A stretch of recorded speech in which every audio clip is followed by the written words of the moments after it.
Please take care of him starting today. With those words, my son-in-law Paul smiled happily.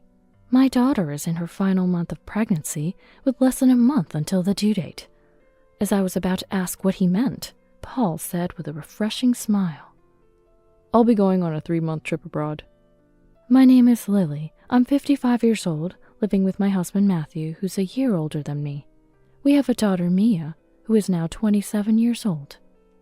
She left home to work as soon as she became an adult, and being diligent and hardworking, she fully demonstrated these traits in her job.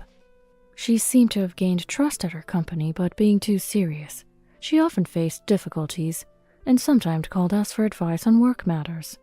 Mia doesn't seem to think about anything other than work. I worried a bit, but my husband said, Well, that's one of Mia's good points. And we laughed together, so I still remember how overjoyed we were when she introduced someone she wanted to marry. Our daughter, now in her final month of pregnancy, had always wanted a child, and seeing her happy made us feel happy too. My husband, who doted on our daughter, seemed a bit sad since she got married, but we did our best to support them as family. I've offered several times to help my daughter during her pregnancy, but maybe out of consideration, she told me, It's okay, just coming to our place costs a lot. Mom, you and Dad have worked hard raising me. I want you to rest now. Plus, Paul is taking paternity leave voluntarily to help out with everyday life. And so she declined my offers multiple times. My son-in-law Paul is 26, a year younger than my daughter. They met at work, becoming close as colleagues, which deepened their relationship. Paul seems to have a strong intention to participate actively in parenting, even buying parenting books and talking about becoming an actively involved dad. Insisting too much might make Paul uncomfortable if we visit our daughter's place. Being seen as meddlesome might affect our relationship with them, so we've decided to watch over them. My husband also said, She's an adult with her own family now, let's try not to interfere too much. And he seemed to have made up his mind. However, my daughter has always been the type to shoulder everything on her own. She tends to overdo things. Please don't hesitate to ask if you need anything. I made sure to tell her. We regularly call each other to catch up. I really wanted to visit, but due to recent travel restrictions, it became impossible to go and help. Since we couldn't meet as much, we started using video calls to see each other's faces while talking, and that has continued to this day. That day, as usual, I was on a video call with my daughter, but I'm not sure if I'm overthinking it. I felt like her expression has been getting darker lately, so I asked, Is there something troubling you? You look a bit pale. Laughing, she replied, You worry too much. It's probably just your phone's camera quality that makes me look pale. But she seemed to be putting on a brave face. Is Paul helping out at home? I asked. Yeah, cleaning and stuff, she said, but her eyes were clearly darting around, and it felt like she was forcing the words out. My daughter rarely lies, and she usually looks me in the eye when she talks. Thinking about how she has always been honest and straightforward in her work, making steady progress in her career, I realized she might be lying now. As a parent, my intuition told me something was off, but expressing my concern might burden her physically and mentally, especially in her final month of pregnancy, so I just said, I see. And after a little more conversation, we ended the call. However, my husband also felt something was off and said, Maybe we should go see her. He was frowning. You're right. We agreed and messaged our daughter. We'd like to visit, even if it's just for a little bit. Let us know if there's anything you want us to bring. We pleaded with her, but instead of the usual prompt reply from her, Mia's feeling quite heavy, so she's resting. To put you at ease, I'll bring Mia to visit you tomorrow. We received a message from Paul. It was rare for Paul to message us, and the suddenness of it left us confused. Him reaching out suggested Mia was indeed feeling very unwell. Could it be the baby is coming soon? No, they wouldn't bring her to our home, far from the hospital if that were the case. Worried, I tried calling my daughter after a while, but couldn't reach her, and there was no callback. I told Paul we would come to them if she was in such a condition, but he firmly declined, so we had no choice but to wait, anxious and hardly sleeping until the next day. The next day, my daughter and Paul came to my place early in the morning. When the doorbell rang, I pressed the talk button without saying anything and watched through the monitor, just observing. Despite my daughter's advanced pregnancy making it hard for her to walk, Paul stood at the door, seemingly unconcerned. What was worse, he was berating her for being slow because of her weight, which confirmed my suspicions. Figures. I rushed to open the door and went to help my daughter. "What kind of things are you saying to Mia?" I blurted out, raising my voice at him unintentionally. Paul looked surprised for a moment, but quickly said, "Oh, you heard everything. Can't help it then. Mia's been moving so slow lately, not getting anything done around the house. The reason we came today was so you could look after her while I'm away." Trying to contain my anger, I asked, "Are you going on a business trip? I thought you took paternity leave. Leave Mia with us. And please, go ahead." I was trying to get rid of Paul without wanting to engage further, but Paul, seemingly pleased, said, "Then please take good care of the heavy one," and waved goodbye. "How dare you! Calling your pregnant wife fat and then saying such things to her parents?" Unable to hold back, I confronted him, only for my daughter to step in front of me, asking to stop to avoid causing a scene. Our priority now was to be there for our daughter. Just as we resolved to support her as much as we could, Paul announced, "I'll be taking a 3-month trip abroad to recharge from the usual fatigue." 3 months? His words left me speechless, until my husband stepped in. "Go for 3 months, 6, as long as you like. Just know we won't insure your life afterwards." Paul looked puzzled as he left. Once calm, I urged my daughter, "Please, tell us everything." She slowly opened up. Since her belly began to show, Paul had been verbally abusing her and slacking off at home. She confessed, looking down. "I used to manage work and household chores easily, but pregnancy slowed me down. I couldn't cook because of severe morning sickness. Paul couldn't handle me not being able to do anything. If only I had been stronger." I tried to reassure her. "It's natural to feel the weight with a life growing inside you. Resting is also part of the important job of being pregnant." But my daughter remained despondent. After urging her to share everything, she broke down. "Paul said he couldn't see me as a woman anymore because of my belly. He told me to give birth while he's away and to lose weight." Seeing my exhausted daughter, both my husband and I were at a loss, deeply pondering what to do next. Furthermore, we couldn't get in touch with her since last night because Paul, not wanting us to know his true nature, had taken away my daughter's phone to prevent her from complaining about him to us. I couldn't forgive Paul for his intolerable actions and for making my daughter go through such an ordeal. Even though he took paternity leave to his company's policy, he had no intention of being involved in childcare and planned to use the time for himself, which led to the idea of going on a solo trip abroad. "But why didn't you tell us sooner?" I asked, concerned. The sudden change in Paul's behavior threw me off, and I was unsure if I should seek help from you guys, since I had already refused once. I was about to contact you when I couldn't bear it anymore, but then Paul threatened me by pretending to punch my stomach, and I just couldn't say anything.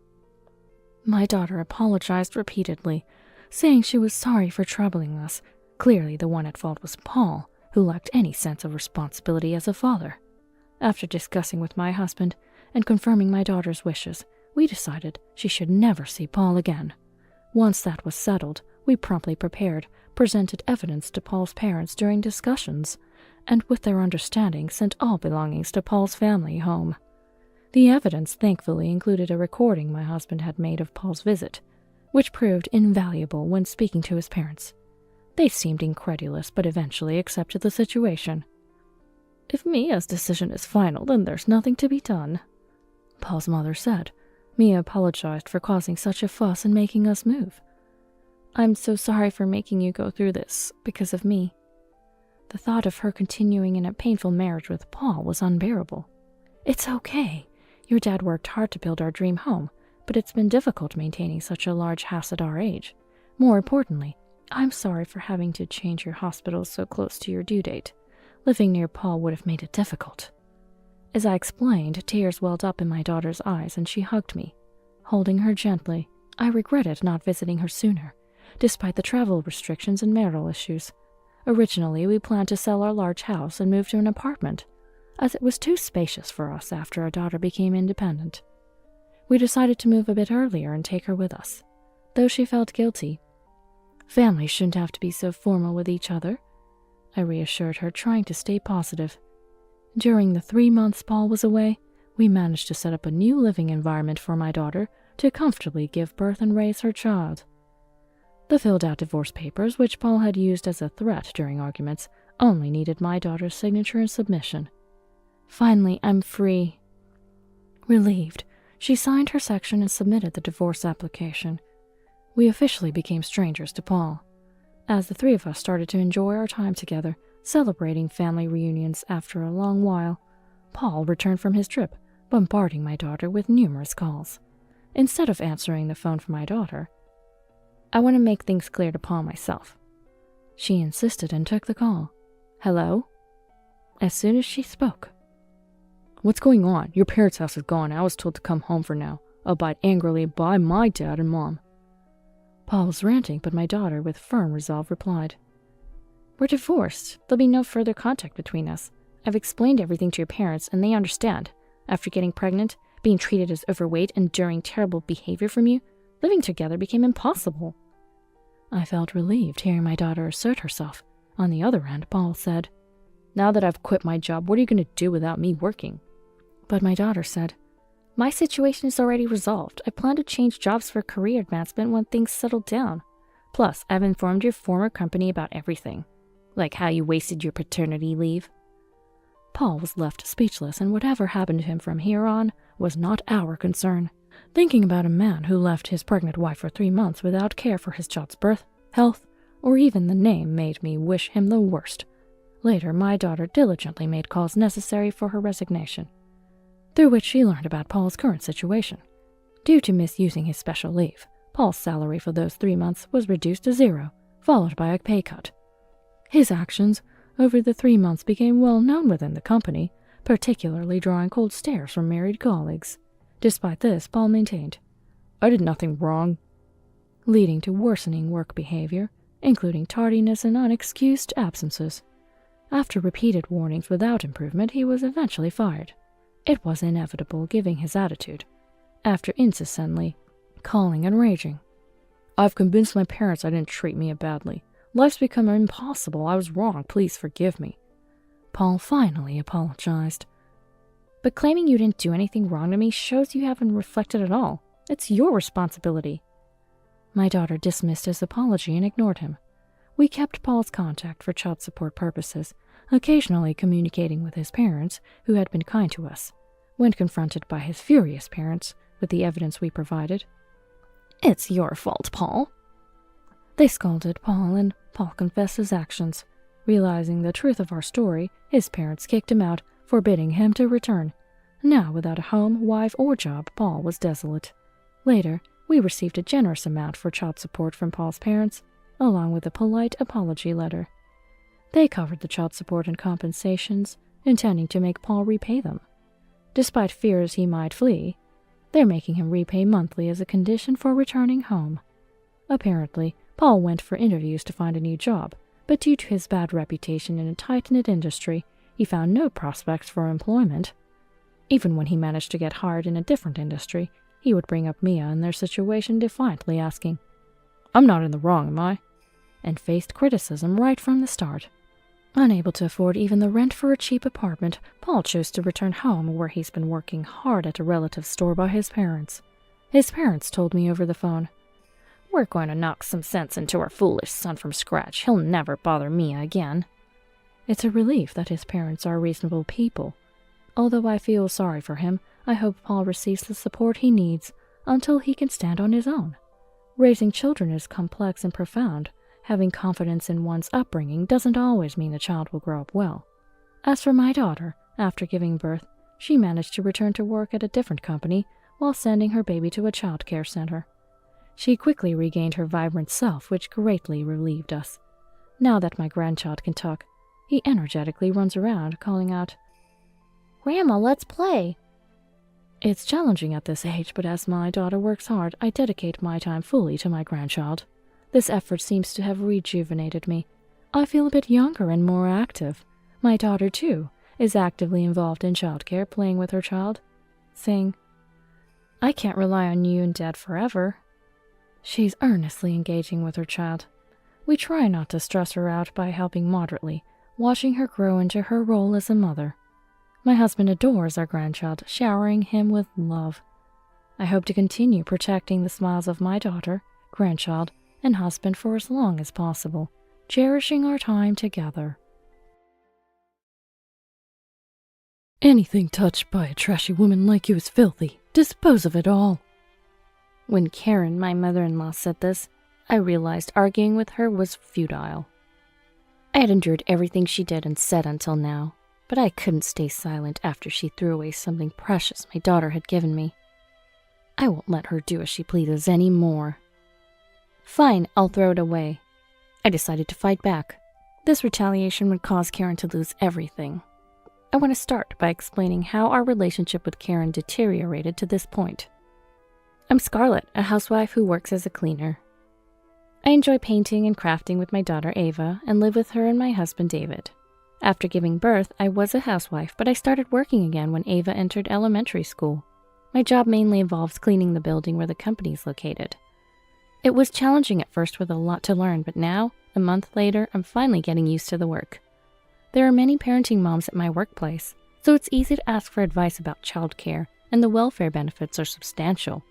I've always enjoyed cleaning and organizing, so I find my job fulfilling.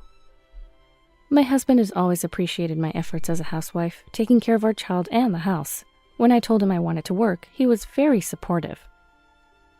Going back to work is a great idea. Thank you for everything you've done at home so far. I'll take on more household and parenting responsibilities, so do the job you want to do. I'm grateful to my husband for his support. His thanks even moved me a bit. And indeed, he has been doing more of the housework and childcare. When he comes home from work early, he cooks dinner and spends time with Ava, giving me time to rest. Having such a kind husband is very reassuring. But I have a problem. And it's Karen, who lives nearby. Our house and Karen's are within walking distance. Karen always comes over when my husband is at work, without contacting me first. She disregards my schedule completely, and every time she visits, she demands coffee or snacks, which is troublesome. I once asked her to at least let me know before coming. Why can't I visit my family? I wonder why my son married such an unkind wife. She became very angry. I wouldn't mind if Karen was the only one upset, but she tends to spread negative things about me to others when angry, so I'd prefer to keep things calm if possible. Karen doesn't like how I manage the household and childcare, and she has many complaints. Scarlett, Ava looks a bit thin. Are you sure you're cooking nutritious meals? You're not good at cooking, so you need to try harder. Scarlett, your laundry folding method is all wrong. You've been a housewife for years and still haven't learned. Because she didn't like my cooking, there was a time she threw away the meal I had prepared right in front of me. Not only that, but on several occasions, she tried to take my daughter out without telling me where they were going. What's wrong with taking my granddaughter out? I'm better at parenting than you, so there's no need to worry, right? I was really at my wit's end when she said that. Of course, I always tell her it worries me and ask her to stop, but it never works. My husband is entirely on my side, so sometimes he talks to Karen for me. Karen listens to him and pretends to reflect at the moment, but it never has any effect. One day when Karen came over, she asked about my job. So you've been working for about a month now, right? How is it? You should have stayed at home and continued being a housewife. My son is too lenient with you. What was the job again? Despite visiting often, Karen didn't know about my job. She believes women should take care of the home and was against me working, so she never bothered to learn about my job. I work as a cleaner. I've finally gotten used to it recently.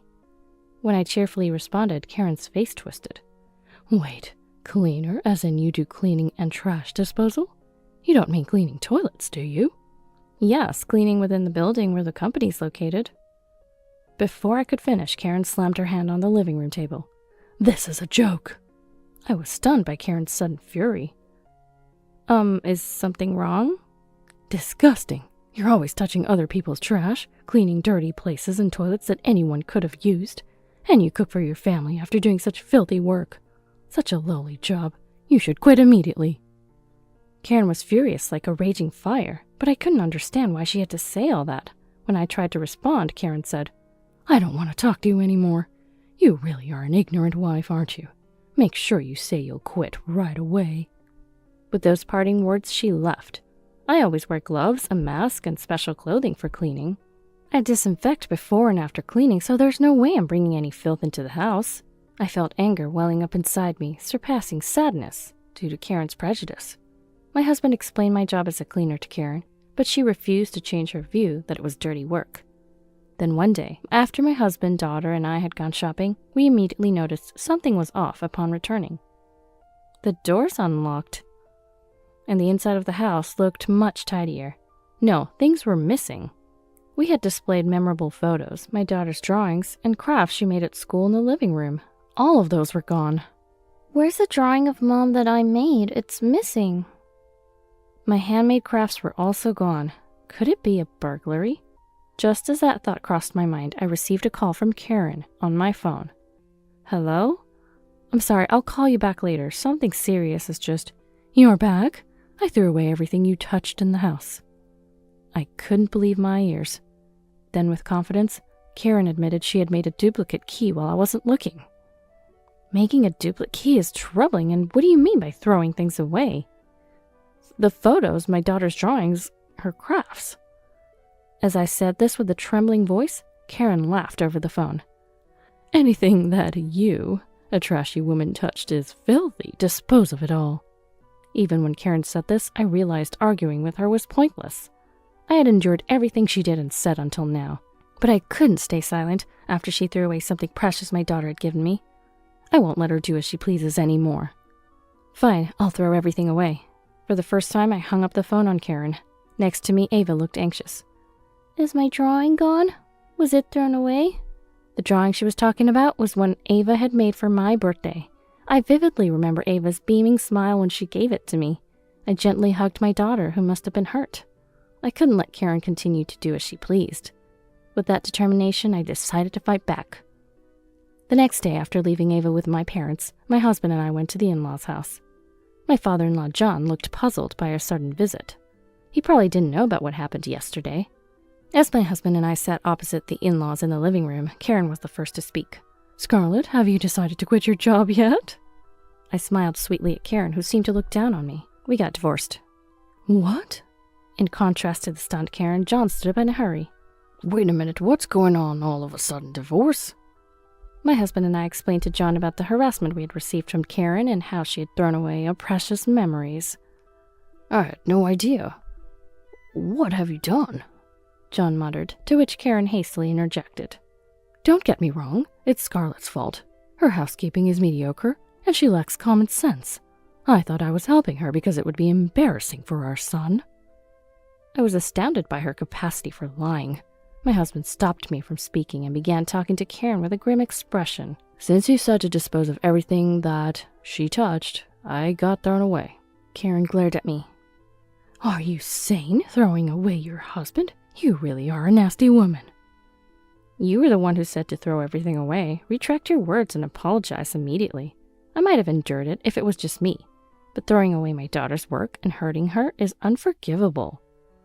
Karen was so frustrated by my retort that she clenched her fists and shook with rage. My granddaughter would hate having a mom who does such dirty work. I'm not wrong. I won't apologize. The one who became furious was not my husband or me, but John. Enough is enough. It's the worst to interfere and harass someone's family, causing their home to break apart and not even being able to apologize. Even after John's rebuke, Karen insisted she was not at fault, blaming me instead. Seeing Karen's attitude, I understood that repair was impossible. I'll live with my daughter. You will never see her again. My husband stared coldly at Karen as he said this. I've had issues with your behavior for a while. I try to convey my thoughts gently each time, but it seems none of it ever resonated with you, Mom. But having my wife and daughter hurt like this made it clear. I can't accept you anymore. I have no intention of seeing you ever again. Take care. My husband and I then left the in-laws' house. Even to the end, she would say, Scarlett, you need to change your heart. You're a wicked woman who stole my child and grandchild. She was shouting. She wanted to paint me as the villain without addressing her own faults. Shortly after, we got remarried. The reason for our divorce was actually to change my husband's last name to my maiden name. We never intended to separate. His last name was relatively unique, making it easy to associate us with Karen, which we disliked. Both our parents agreed. so we decided to divorce and then remarry immediately. And successfully, my husband was able to change his last name. It was my husband's idea, but I had my doubts. Is it right to change his last name? It would mean changing the last name he shared with John, which might upset John. But my husband said firmly, "I regret not being able to speak up against Mom before. I think Mom will chase us wherever we go, but I've decided to protect my family. That's why changing our last name is necessary. I plan to keep seeing Dad, and he's okay with it." John seems to regret not being able to admonish Karen for this incident, but if John and my husband have agreed, then I shouldn't worry. We're about to make a fresh start as a family, so I want to start with a smile. However, Karen showed up. According to John, after my husband and I left, he and Karen had a heated argument. Even during that argument, Karen refused to apologize. Fed up, John divorced her and kicked her out of the house. Karen resisted, but since the house was in John's name, she had no choice but to leave. Karen, having nowhere to go, came to our house, which was in the midst of moving preparations at the time. Seeing this, Karen let out a small shriek of surprise. "What's all this? Why are there so many boxes?" We got remarried. We're planning to build our own home, but until then, we thought we'd move to another apartment. It would be inconvenient for you to come here. I didn't let Karen into our house. My husband's last name has changed to mine. We are now strangers, so please don't contact us again. Karen had become a complete stranger. There was no longer a need to be considerate. "Moving? Remarrying? You keep doing things on your own without telling me anything. And because of you, I was kicked out of my house. That's it. I'll live with you. Make a room for me." My husband and I exchanged looks and sighed at Karen's unreasonable demands. It was unbelievable that she would suggest living with us without offering any apology. Ava, you want to live with Grandma, right?" Karen spoke in a cajoling voice to our daughter. It was despicable of her to try to involve a child in this dispute. When I was about to intervene, Ava looked up at Karen. "I don't like you, Grandma. You threw away my treasures and can't even say sorry. I don't like you." Ava was not one to express such strong opinions to adults, so both my husband and I were surprised, but it showed how unforgivable Karen's actions were. "Ava doesn't want to see you either, so please leave now." Karen's suggestion to live with us was rejected by me, my husband, and Ava. Leaving Karen, who was rejected by both her grandchild and child, speechless, we headed to our new home. Now a year has passed since we cut ties with Karen. Our family is still in contact with John. Karen, known for her harassment and for the incident that led to our estrangement, is now coldly treated by other relatives. It seems she had also been harassing my husband's brother's wife. However, she was afraid to ruin the relationship and had remained silent until now. Learning about our turmoil, she confessed to being mistreated by Karen too. As a result, Karen is not only unable to meet with my husband, but also with his brother's family.